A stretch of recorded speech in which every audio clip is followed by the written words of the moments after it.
ఓం విఘ్నేశ్వరాయ నమః. శ్రీ మహాభారతము ఆదిపర్వం ద్వితీయ శ్వాసము. ఆదిశేషువు వెళ్ళగానే కద్రువ కుమారులకు సర్పయాగం భయం పట్టుకుంది. అందువలన కలత చెందిన వాసుకి నాగులను పిలిచి తనకు పాలసముద్ర మదనంలో సహాయపడిన కారణంగా దేవతలందరూ బ్రహ్మతో చెప్పి నాకు చిరంజీవత్వం లభించేలా చేశారు. మిగిలిన నాగులను రక్షించే ప్రయత్నం చేయాలి అని చెప్పాడు. అది విని ఏలాపుత్రుడు అనే పాము అమ్మ శాపయించే సమయంలో నేను అమ్మఒడిలో పడుకొని దేవతల మాటలు విన్నాను. దేవతలంతా బ్రహ్మదేవ ఏమాత్రం దయ లేకుండా కద్రువ కుమారులకు శాపం ఇచ్చింది, దీనికి విమోచన లేదా అన్నారు. అప్పుడు బ్రహ్మదేవుడు దేవతలతో పాములు లోకానికి హాని చేస్తాయి కనుక ఈ శాపం మంచిదే, అయినా మంచి సర్పాలను రక్షించే ప్రయత్నము జరత్కరువు దంపతులకు పుట్టిన అస్థికుడు చేస్తాడు అని దేవతలు చెప్పగా విన్నాను. ఆ తరువాత వాసుకి తన సోదరి జరత్కారువుని వివాహమాడటానికి జరత్కారుని కోసం ఎదురు చూస్తున్నాడు. జరత్కారువు ఒక ముని. అతడు వివాహం చేసుకోకుండా బ్రహ్మచర్య వ్రతాన్ని పాటిస్తున్నాడు. ఒకరోజు ఒక మడుగు సమీపంలో ఎలుకలు కొరుకగా మిగిలిన రెల్లు దెబ్బలను చూశాడు. వాటిని ఆధారంగా చేసుకుని వేలాడుతున్న ఋషులను చూసి, మహాత్ములారా ఇలా ఎందుకు తలకిందులుగా వేలాడుతున్నారు అని అడిగారు. అప్పుడు వారు, మా వంశంలో పుట్టిన జరత్కారువు అనే పాపకర్ముడు వివాహం చేసుకొని వంశాభివృద్ధి చేయలేదు, అందువలన అతని పితృదేవతలమైన మాకు ఉత్తమగతులు కలగలేదు. నీకు కనుక అతడు కనిపిస్తే మా సంగతి వివరించి మాకు ఉత్తమగతులు కలుగజేయమని చెప్పు అన్నారు.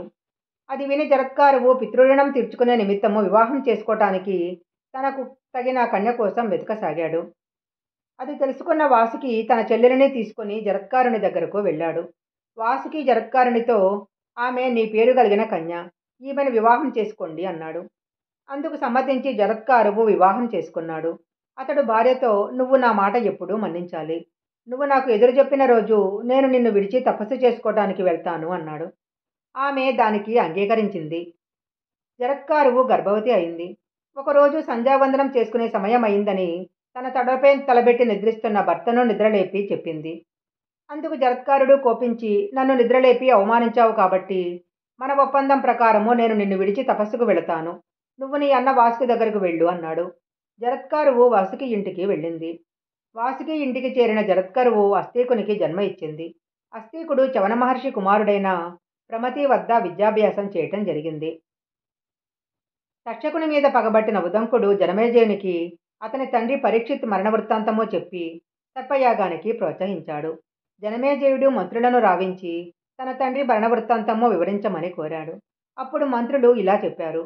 అర్జునుని కుమారుడు అభిమన్యుడు, అతని భార్య ఉత్తరాభిమన్యుల కుమారుడు మీ తండ్రి గారైన పరీక్షిత్తు.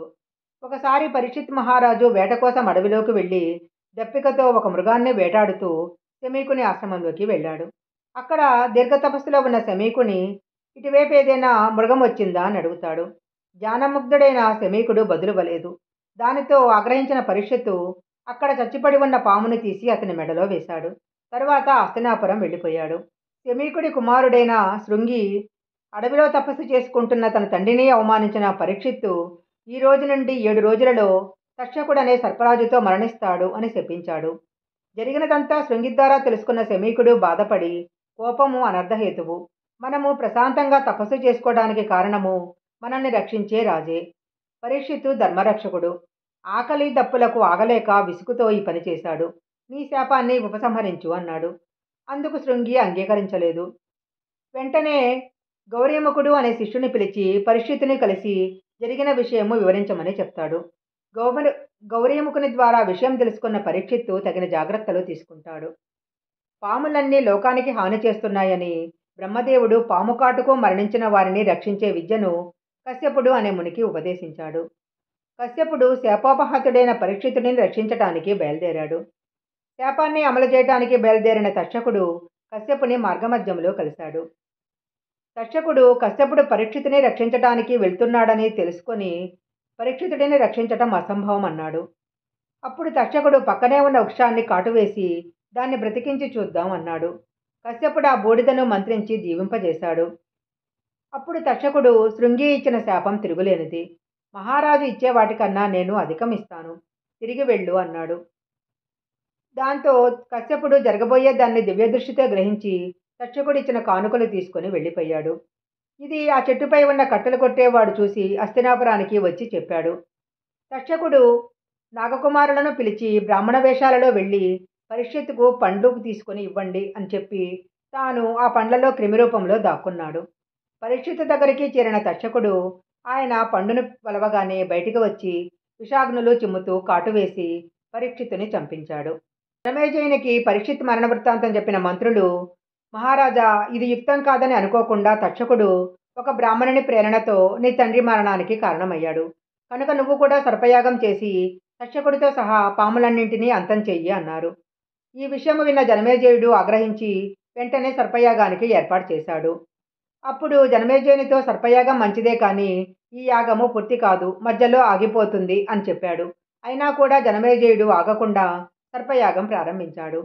యాగం మొదలవడంతో అనేక పాములు వచ్చి యాగంలో పడి మరణిస్తున్నాయి. తక్షకుడు అది చూసి కలత చెంది ఇంద్రుని వద్దకు వెళ్లి శరణు వేడాడు. ఇంద్రునికి బ్రహ్మదేవుడు కొన్ని పాములకు అభయం ఇచ్చిన సంగతి తెలుసు. అందువలన తక్షక, నీకేం భయం లేదు అని చెప్పాడు.